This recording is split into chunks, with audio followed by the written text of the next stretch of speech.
हिंदुस्तान में लोकसभा इलेक्शंस की तैयारियां शुरू हो चुकी हैं और इसी के साथ साथ जम्मू कश्मीर में भी ये तैयारियां शुरू हो चुकी है।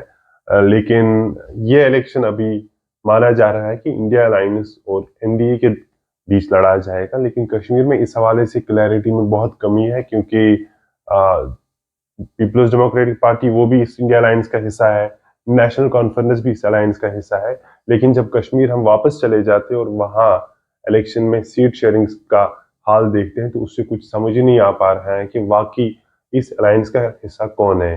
क्या पीपल्स डेमोक्रेटिक पार्टी इस अलायंस का हिस्सा है? क्या नेशनल कॉन्फ्रेंस इस अलायंस का हिस्सा है? अगर पीपल्स डेमोक्रेटिक पार्टी इस अलायंस का हिस्सा है तो कांग्रेस इनके साथ क्या बर्ताव करेगी, और अगर नेशनल कॉन्फ्रेंस इसका हिस्सा है तो उनके साथ क्या बर्ताव किया जाएगा? अगर ये दोनों पार्टीज इस अलायंस का हिस्सा है तो इन दोनों के साथ कैसा क्या बर्ताव क्या किया जाएगा और क्या करना चाहिए, इसमें क्लैरिटी की बहुत कमी है। क्योंकि आपको हाल ही में पता होगा कि नेशनल कॉन्फ्रेंस ने अनाउंसमेंट की कि वो जम्मू कश्मीर की तीनों लोकसभा कॉन्स्टिट्यूंसी से अपने कैंडिडेट्स को फील्ड करेंगे, और वो एक्सपेक्ट कर रहे थे कि पीपल्स डेमोक्रेटिक पार्टी कैंडिडेट्स वहां फील्ड ना करे। तो लेकिन उसके हवाले से महबूबा मुफ्ती ने कहा कि उनको इस बारे में उनके साथ कोई बातचीत की ही नहीं गई, ना उनको कॉन्फ्रेंस में लिया गया, लेकिन ये एक यूनिलेटरल डिसीजन नेशनल कॉन्फ्रेंस की तरफ से था, जिसकी उसने काफी ज्यादा मजम्मत की और वो इससे बिल्कुल खुश नहीं दिखी। और फिर काइंड ऑफ नेशनल कॉन्फ्रेंस या उमर अब्दुल्ला कोशिश कर रहे थे कि ऐसा इंप्रेशन देना चाहते थे कि महबूबा मुफ्ती या पीपल्स डेमोक्रेटिक पार्टी उनके साथ है, वो अगर कैंडिडेट्स कहीं से फील्ड कर रहे हैं तो उनके खिलाफ पीपल्स डेमोक्रेटिक पार्टी का कोई कैंडिडेट खड़ा नहीं होगा। लेकिन उसकी क्लैरिफिकेशन भी फिर कल महबूबा मुफ्ती ने एक प्रेस कॉन्फ्रेंस करके दी। उन्होंने फिर से वही चीजें दोहराई कि उन्होंने नेशनल कॉन्फ्रेंस के सदर डॉक्टर फारूक अब्दुल्ला को जिम्मेदारी दी थी कि वो कैंडिडेट्स के हवाले से डिसाइड करे, लेकिन डॉक्टर फारूक अब्दुल्ला ने उनको कॉन्फिडेंस में नहीं लिया, उनके साथ कोई बातचीत नहीं की। उन्होंने ये भी कहा कि अगर उनके साथ सीट शेयरिंग के हवाले से बात की हो, नेशनल कॉन्फ्रेंस में बात की होती और उनसे पूछा होता, कहा होता कि आप कैंडिडेट्स कहीं पर भी फील्ड ना करो, हम ही करें, कैंडिडेट्स को फील्ड करें, तो वो शायद इससे भी राजी हो सकती थी। लेकिन चूंकि उनके मुताबिक नेशनल कॉन्फ्रेंस का यूनिलेटरल डिसीजन था, तो वो इससे नाराज है और उन्होंने डिसाइड किया है कि वो भी जम्मू कश्मीर की तीनों कॉन्स्टिट्यूंसी से अपने कैंडिडेट्स को फील्ड करेंगे। अब सिचुएशन बहुत ज्यादा जो सिचुएशन खड़ा होती है वो कांग्रेस के लिए सिचुएशन खड़ा होती है। देखो, अगर आपको याद होगा कि मुंबई में जो भारत जोड़ो न्याय यात्रा का इख्तितामी इवेंट था, उसमें महबूबा मुफ्ती भी थी, डॉक्टर फारूक अब्दुल्ला भी थे। अभी दिल्ली के रामलीला मैदान में दूसरा इवेंट जो अरविंद केजरीवाल के सपोर्ट में था, उसमें महबूबा मुफ्ती भी थी, उसमें इंडिया अलायंस के बाकी सारे मेंबर भी थे और डॉक्टर फारूक अब्दुल्ला भी थे। अगर ये दोनों पार्टीज कश्मीर में तीनों कॉन्स्टिट्यूंसीज में कैंडिडेट्स को खड़ा करती हैं, हाँ, इसमें ये वाजह है कि कांग्रेस शायद अभी तक जो सिचुएशन है कि कांग्रेस जम्मू कश्मीर के कश्मीर खिते में किसी भी कॉन्स्टिट्यूंसी में अपना कैंडिडेट खड़ा नहीं करेगी। लेकिन नेशनल कॉन्फ्रेंस और पीडीपी का वाजिया है कि वो तीनों कॉन्स्टिट्यूंसीज में अपने कैंडिडेट्स को खड़ा करेंगे।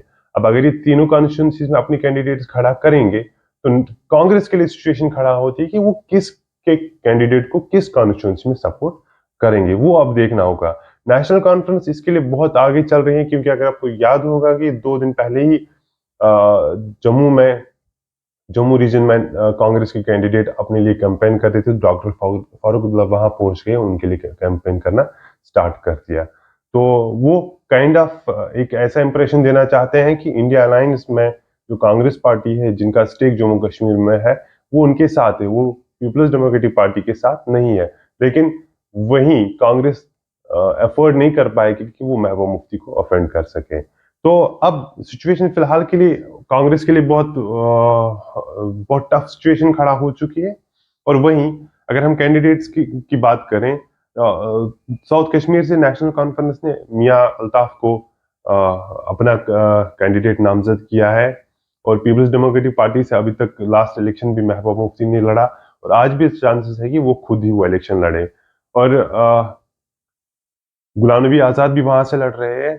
बीजेपी का अभी वहां पे ठीक ठाक स्टेक है, क्योंकि एसटी का देना और रिजर्वेशन में नंबर बढ़ाना, रिजर्वेशन में अभी परसेंटेज ज्यादा मिल रही है एसटीज या पहाड़ीज को, उससे काफी ज्यादा गुजर पहाड़ी लोग जो है वो खुश दिखाई दे रहे हैं बीजेपी से। शायद वोटिंग पैटर्न्स पर भी इसका असर पड़ सकता है। तो और बहुत टफ सिचुएशन है, बहुत अनप्रिडिक्टिव एक रिजल्ट आ सकता है, वो देखा जाएगा। और वहीं श्रीनगर के लिए डॉक्टर फारूक अब्दुल्ला को इलेक्शन लड़ना था, लेकिन बताया जा रहा है कि उनकी तबीयत ठीक नहीं है, तो शायद उनको उमर अब्दुल्ला रिप्लेस करेंगे वहां से। और वहां से पीपल्स डेमोक्रेटिक पार्टी से लग रहा है कि वहीदुर रहमान पारा इलेक्शन खुद लड़ेंगे। और ऐसे ही फिर नॉर्थ कश्मीर में सजाद गनी लोन का जो कैंडिडेचर जो है अनाउंस हो चुका है। और वहां से पीपल्स डेमोक्रेटिक पार्टी की तरफ से शायद शायद इलेक्शन मीर मोहम्मद फयाज लड़ सकता है, जिन्होंने रिसेंटली पीपल्स डेमोक्रेटिक पार्टी को रिज्वाइन किया है। और नेशनल कॉन्फ्रेंस की तरफ से बहुत ज्यादा चांसेस लग रहे हैं कि रूहुल्लाह मेहदी वहां से इलेक्शन लड़ेंगे। अब ज्यादा वहां पे कंटेस्ट जो रहेगा वो रहेगा नेशनल कॉन्फ्रेंस और पीपल्स कॉन्फ्रेंस के दरमियान, क्योंकि पीपल्स कॉन्फ्रेंस का ठीक ठाक वोट शेयर लास्ट इलेक्शन में भी रहा है। नेशनल कॉन्फ्रेंस कुछ 20-30 हजार वोट से आगे चली और उन्होंने लास्ट इलेक्शन जीत लिया। लेकिन वहीं पीपल्स कॉन्फ्रेंस के लिए एक बहुत चैलेंजिंग सिचुएशन वहां खड़ा होती है इंजीनियर रशीद की वजह से। इंजीनियर रशीद ने पिछले इलेक्शन में 1 लाख से जायद वोट लिए और इस बार वो फिर से इलेक्शन में हिस्सा ले रहे हैं। तो पीपल्स कॉन्फ्रेंस को ज्यादा मेहनत करने की जरूरत है एज कॉन्फ्रेंस, क्योंकि नेशनल कॉन्फ्रेंस का भी आ, उतना स्ट्रांग होल्ड नहीं है नॉर्थ कश्मीर में, क्योंकि वहां पर भी अपनी पार्टी का भी ठीक ठाक स्टेक है। अभी उनका करना में है शेयर है, उनका बांडीपोरा में शेयर है, उनका ऐसी बडगाम की जो कॉन्स्टिट्यूंसी एड नॉर्थ कश्मीर के साथ हुई है वहां पे शेयर है। इसलिए जो भी कॉन्स्टिट्यूंसी है, किसी को हम किसी के लिए सेफ सीट करार नहीं दे सकते हैं, किसी के लिए कोई सीट केकवाक नहीं है। तीनों सीट्स पर मैं मानता हूं कि बहुत अनप्रिडिक्टेड रिजल्ट्स आ सकते हैं, कुछ भी रिजल्ट आ सकता है। तो आप डिफाइन करेंगे कि अगले दिनों में जो कैंपेन रहेगी, कौन क्या कर सकता है, कितना वोट्स को कन्वर्ट कर सकता है। और वोटर टर्नआउट भी एक अहम रोल अदा कर सकता है कि कौन कहां से जीत सकता है। और ये इलेक्शन जहां नेशनल कॉन्फ्रेंस के लिए लोकसभा इलेक्शन को जीतने के लिए भी है, या पीपल्स कॉन्फ्रेंस के लिए, या पीडीपी के लिए है, वो तो लड़ाई रहेगी कि जीतना तो हमें ही है, तीनों क्लेम करेंगी, या फिर अपनी पार्टी है, या गुलाम नबी आजाद की जो पार्टी है डीपीएपी, या बीजेपी का साउथ में ठीक ठाक शेयर अभी देखने को मिलता है कि वो शायद वहां पे एक जो उनके लिए एक सपोर्ट जनरेट हुआ है उसको वोट में शायद कन्वर्ट कर पाएंगे, वो देखने की बात है। लेकिन ये इलेक्शन उससे अहम इस चीज के लिए है कि अगला जो इलेक्शन इसके बाद है, सितंबर से पहले सुप्रीम कोर्ट ने गवर्नमेंट को कहा है कि वहां पर असेंबली इलेक्शन भी कराए जाए। और ये वोट्स को कंसोलिडेट करने का भी एक प्रोसेस रहेगा। अगर कहीं पर कोई जीत नहीं पा रहा है इलेक्शन, लेकिन वोट्स को कंसोलिडेट कर सकता है ताकि अगले इलेक्शन में वो वहां से बेटर परफॉर्म कर पाएंगे। अब देखना होगा कि नेशनल कांग्रेस के लिए चैलेंजिंग सिचुएशन वो इसको कैसे डील करेंगे। इंडिया अलायंस कैसे कश्मीर में उभरेगा, खासकर या जम्मू कश्मीर में कैसे उभरेगा।